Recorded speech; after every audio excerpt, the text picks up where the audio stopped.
Hello student, good morning. Today we will going to discuss comparison of EMF of two cell using potentiometer कि potentiometer का use करते हुए to cell का EMF है वो किस टाइप से कंपेयर करें। जैसे कि आपको बताया था पोटेंशियोमीटर एंड इट्स प्रिंसिपल, जब टॉपिक करवाया था तो आपको बताया था कि पोटेंशियोमीटर की काफी एप्लीकेशन है।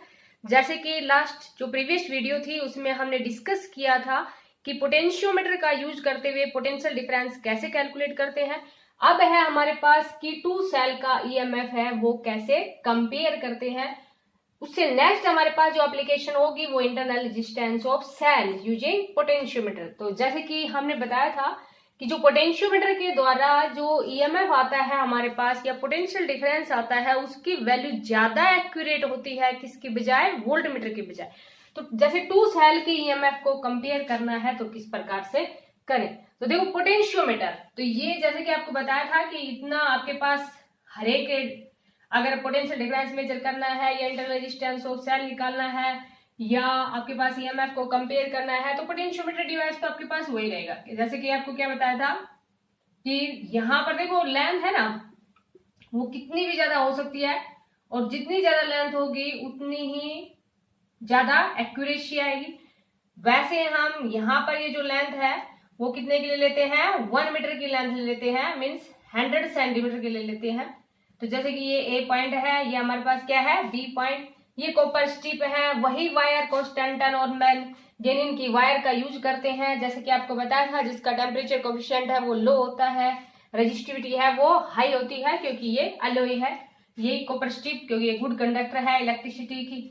उसके बाद में देखो आपके पास क्या क्या कनेक्ट होता है पोटेंशियोमीटर डिवाइस के अंदर। एक ड्राइविंग सेल क्यों कहा इसको, देखो सेल ही है ये, लेकिन या बैटरी भी यूज कर लेंगे या सेल, लेकिन इसको ड्राइविंग बोलेंगे क्योंकि इसी के द्वारा ही ये सारा का सारा वर्क करेगा। तो ये बैटरी ले ली जिसका ईएमएफ कितना ले लिया ई, या यहाँ पर सेल भी यूज कर सकते हैं। उसके बाद में हमारे पास क्या था एमीटर, जैसे ये पॉजिटिव टर्मिनल है ये नेगेटिव है तो ये आपके पास नेगेटिव हो जाएगा, ये पॉजिटिव हो जाएगा। अच्छा देखो यहाँ पर आपको बताया था कि रेजिस्टेंस बॉक्स का भी यूज कर सकते हैं। जब रेजिस्टेंस बॉक्स का यूज करते हैं तो उसमें एक वर्ड लिखना, मीन्स एक आपके पास लाइन लिखनी पड़ेगी कि take out suitable resistance from resistance box, तभी करंट का फ्लो होगा। तो इसकी बजाय हम रेजिस्टेंस बॉक्स की बजाय यहाँ पर रियोस्टेट भी ले सकते हैं। रियोस्टेट आपके पास क्या होता है, वेरिएबल रजिस्टर होता है। वेरिएबल रजिस्टर का मतलब इसको हम चेंज कर लेते हैं। अब देखो इसमें भी हमारे पास क्या होता है ना कि जैसे ये की है, जैसे इस की को क्लोज करते हैं तो यहाँ पर भी ये जो एमीटर है वो उसका रोल है, मीन्स एमीटर यहाँ पर जो लगाया गया है उसका रोल यही है कि जैसे इसकी को क्लोज करते हैं हम तो ये रियोस्टेट है। तो रियोस्टेट में क्या होता है कि वेरिएबल रजिस्टर होता है ये, इसलिए इसको आगे पीछे करना पड़ता है और एक जगह पे ले आते हैं जहां एमीटर के अंदर रीडिंग कांस्टेंट दिखाइए, और जब जहां पर एमीटर के अंदर कांस्टेंट रीडिंग दिखाएगा उसके बाद में हम आगे ऑपरेट करते हैं। तो ये रियोस्टेट है। रियोस्टेट मीन्स वेरिएबल रेजिस्टेंस, इसमें आगे पीछे करके हम रेजिस्टेंस को वेरी कर सकते हैं। उसके बाद देखो इतना डायग्राम सभी में रहेगा। मान लीजिए ईएमएफ ऑफ टू सेल को कंपेयर करना है या इंटरनल रेजिस्टेंस को निकालना है या आपके पास पोटेंशियल डिफरेंस मेजर करना है या प्रिंसिपल ऑफ ए पोटेंशियोमीटर है, तो ये तो ऑपरेटर्स है सेम आपके पास। अब यहां पर देखो जैसे टू सेल के ईएमएफ को कंपेयर करना है तो मान लेंगे let us consider two cell of EMF, जो कंपेयर करना है वो E1 and E2, to sales मान लिया हमने, let us consider two cells of EMF E1 and E2 are connected in such a way that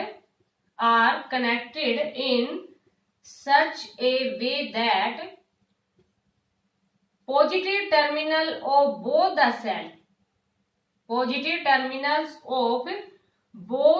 cell are connected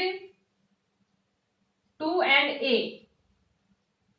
किसके साथ connect किया है, एंड ए के साथ कनेक्ट किया है, and negative terminals of both cell are connected to, जो कि देखो उसको हम ना जैसे कि पहले फर्स्ट सेल के कनेक्ट करेंगे फिर सेकंड का अभी आपको बता रहे। तो पॉजिटिव टर्मिनल है दोनों सेल का, वो हम किसके साथ कनेक्ट करेंगे, एंड ए के साथ कनेक्ट करेंगे। Positive terminal of both the cell are connected to end A. उसके बाद में देखो, जैसे कि मान लीजिए ये पॉइंट हमने 1 ले लिया और ये वाला पॉइंट है वो हमने 2 ले लिया, और एक 3 पॉइंट है जो हमारे पास बीच में कॉमन है। जैसे कि पहले सेल को यहां पर जब कनेक्ट करेंगे ना, पहले सेल को, तो जैसे कि 1 और 3 को कनेक्ट कर लेंगे। 3 मीन्स यहाँ पर कॉमन पॉइंट है, और ये जो कॉमन पॉइंट है वो हमारे पास कनेक्ट है गैल्वेनोमीटर के साथ, और गैल्वेनोमीटर कनेक्ट है किसके साथ, है जॉकी के साथ। अब यहाँ पर देखो जॉकी की 2 पोजीशन आएगी। पहले तो इस सेल को लेंगे, जब फर्स्ट सेल को लेंगे तो 1 और 3 को कनेक्ट कर लेंगे, और जब सेकंड सेल को लेंगे तो 2 और 3 को कनेक्ट कर लेंगे। तो जॉकी की यहाँ पर आपके पास 2 पोजीशन आएंगी। जैसे कि इस पोजीशन को हमने J1 ले लिया और इस पोजीशन को हमने कितना ले लिया, J2 ले लिया। तो समझ आ गया होगा आपको डायग्राम। देखो डायग्राम मीन्स यहाँ पर कनेक्शन है। अगर आपके पास कनेक्शन अच्छे से हो जाते हैं, लैब के अंदर आपको ये सब देखने को मिलेगा।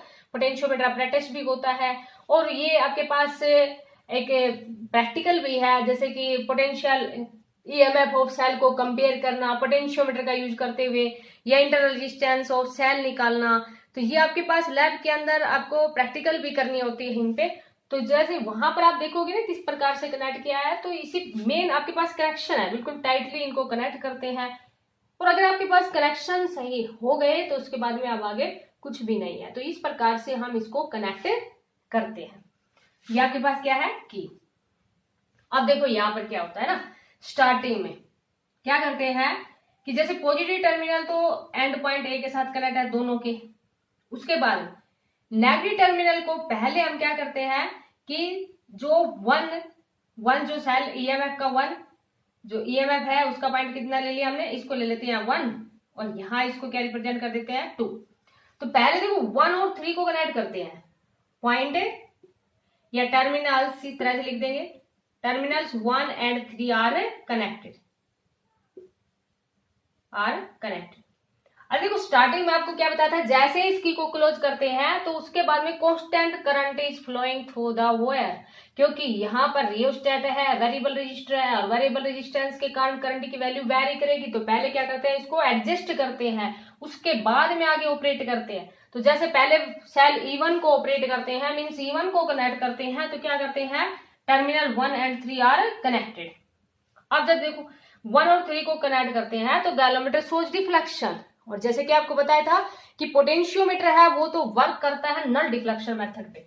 तो 1 और 3 है वो दोनों, जैसे 1 और 3 टर्मिनल को कनेक्ट किया तो गैलोमीटर शोज डिफ्लेक्शन। उसके बाद में क्या करते हैं, इस जॉकी को बिल्कुल धीरे धीरे इस वायर के ऊपर स्लाइड करते हैं, और जैसे इस वायर के ऊपर ऐसे स्लाइड करते हैं एक पॉइंट आ जाता है where galvanometer shows no deflection, और जब जहां गैलोमीटर डिफ्लेक्शन नहीं दिखाएगा उस लेंथ को हमने मान लिया, उस लेंथ को हमने कितना मान लिया, L1 मान लिया। इस लेंथ को हमने L1 मान लिया जहां galvanometer shows no deflection means balance condition आ गई।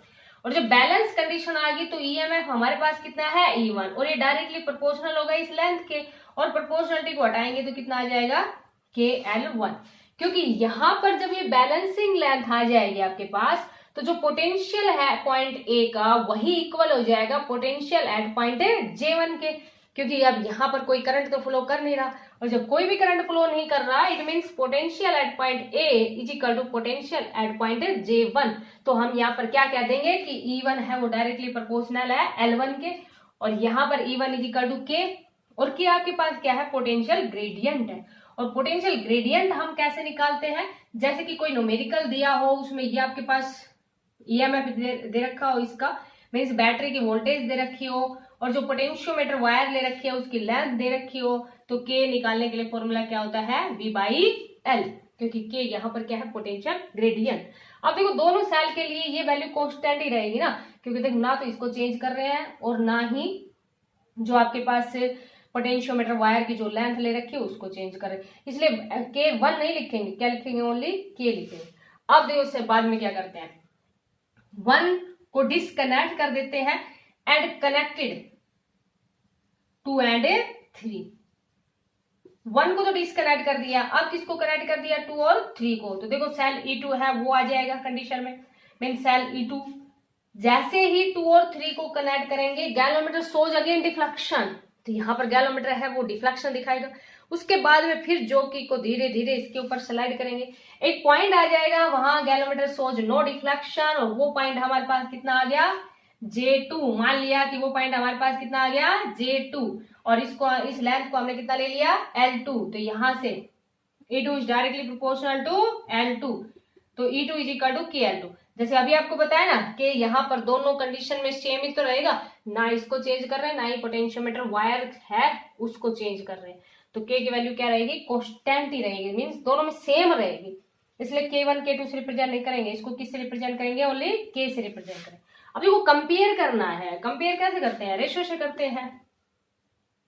तो यहां पर देखो आपके पास E1 by E2 dividing first by second, KL1 divide by KL2, तो E1 बाई E2 है वो हमारे पास कितना आ गया L1 बाई L2 आ गया। बस सिंपल सा आर्टिकल है, EMF को कंपेयर कर दिया। तो EMF को अब जैसे इसके ऊपर न्यूमेरिकल होंगे वहां पर EMF को कंपेयर करने के लिए अगर आपके पास जैसे कि यहाँ पर ये बैटरी की वोल्टेज दे रखी हो, पोटेंशियोमीटर वायर की लेंथ दे रखी हो, तो आप K की वैल्यू निकालोगे। और अगर मान लीजिए आपके पास न्यूमेरिकल में कांस्टेंट पोटेंशियल ग्रेडियंट दे दिया तो आप ओनली K पुट कर लोगे, फिर ये K कैंसिल हो जाएगा, और जब दोनों सेल के EMF को कंपेयर करेंगे तो वो ओनली उनकी बैलेंसिंग लेंथ के रेशियो के इक्वल आएगा। E1 by E2 is equal to L1 by L2, where L1 is the balancing length when cell E1 is connected and L2 is the balancing length when cell E2 is connected। अब यहाँ पर देखो एक चीज आपको ये ध्यान रखनी पड़ेगी कि नल पॉइंट है गैलोमीटर के अंदर, मीन्स नल पॉइंट है वो तभी आएगा जब जो सेल जिस सेल का आप मीन्स जो सेल जिनका आप EMF कंपेयर करते हो उसकी वैल्यू उनकी वैल्यू कम होनी चाहिए ड्राइविंग सेल से, मीन्स ड्राइविंग सेल्स, क्योंकि यही तो इसको ऑपरेट कर रहा है सारा का सारा सेल। बाकी तो आगे पोटेंशियोमीटर का प्रिंसिपल तो यही था, इतना पोटेंशियोमीटर प्रिंसिपल के ऊपर ही तो वर्क करता है। तो यहाँ पर ये कंडीशन है कि जो ड्राइविंग सेल का EMF है या जो बैटरी है उसका EMF है वो ग्रेटर होना चाहिए जिस भी सेल के EMF को आप कंपेयर कर रहे हो उस सेल के EMF से इसकी वैल्यू ज्यादा होनी चाहिए। एक बात तो ये ध्यान रखनी। दूसरी बात ये ध्यान रखनी है कि जैसे रियोस्टेट के द्वारा आपने कांस्टेंट करंट की सप्लाई दे दी, तो कांस्टेंट करंट की सप्लाई है वो ज्यादा टाइम तक नहीं देनी, क्योंकि अगर ज्यादा टाइम तक देंगे तो due to the heating effect of electric current ये डैमेज भी हो सकता है। जब एक्सपेरिमेंट करते हैं तो बिल्कुल शॉर्ट टाइम के अंदर करते हैं, मीन्स ये नहीं है कि बार बार में उसको चेंज करते रहे और करंट की सप्लाई है, क्योंकि करंट के कारण क्या होगा, according to Joule's law of heating effect H is equal to I square R T. तो यहाँ पर हमारे पास क्या है कि ज्यादा देर तक अगर कांस्टेंट करंट की सप्लाई हम करते रहे, मीन्स काफी लॉन्ग टाइम तक कांस्टेंट करंट की सप्लाई करते रहे, तो heating effect of electric current के कारण ये डैमेज भी हो सकता है। दूसरा आपके पास यही है कि पॉजिटिव टर्मिनल है वो पॉइंट ए के साथ ही कनेक्ट करने हैं तभी नल पॉइंट आएगा, ऐसा नहीं है कि दूसरे पॉइंट के साथ कनेक्ट कर दिया तब आपके पास नल पॉइंट आ जाएगा। इसी प्रकार से इसका कनेक्शन होता है। तो ये था हमारे पास EMF ऑफ टू सेल को कंपेयर करना। अब देखो इस पे न्यूमेरिकल किस टाइप से बनता है। कई बार आपको क्या होता है कि यहाँ पर जो डायग्राम है वो दिया मिलता है आपको, कई बार आपको ये भी कह देते हैं कि डायग्राम रिप्रेजेंट करके दिखाओ, तो डायग्राम आपको ऐसे ही रिप्रेजेंट करना है। कई बार इस तरह की प्रॉब्लम दे देते हैं जैसे कि ना EMF ऑफ सेल को कंपेयर करना है और ये दे दिया, इस तरह से सेल दे दिए, जैसे कि 2 सेल दे दिए, 2 सेल यहां दे दिए और they are connected with same polarity.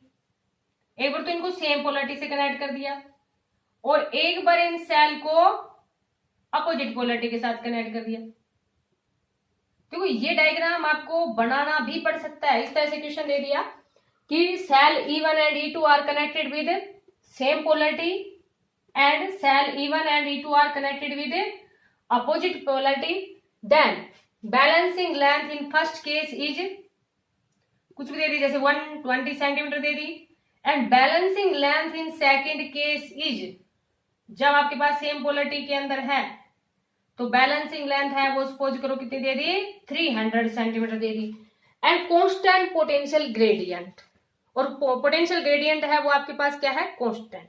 Then find the आपके पास ratio of E1 and E2, E1 by E2, इसका रेशियो आप निकालो। तो देखो यहां पर आपके पास कि सेल थे वही E1 और E2, लेकिन एक बार उनको सेम पोलरिटी के साथ कनेक्ट कर दिया और एक बार आपके पास किससे कनेक्ट कर दिया, अपोजिट पोलरिटी से। तो जैसा कि फर्स्ट चैप्टर में हमने इसके बारे में डिस्कस किया था, इसलिए आप चैनल को सब्सक्राइब कर लेना और पीछे की वीडियो जो है उनको रिवाइज करते रहना।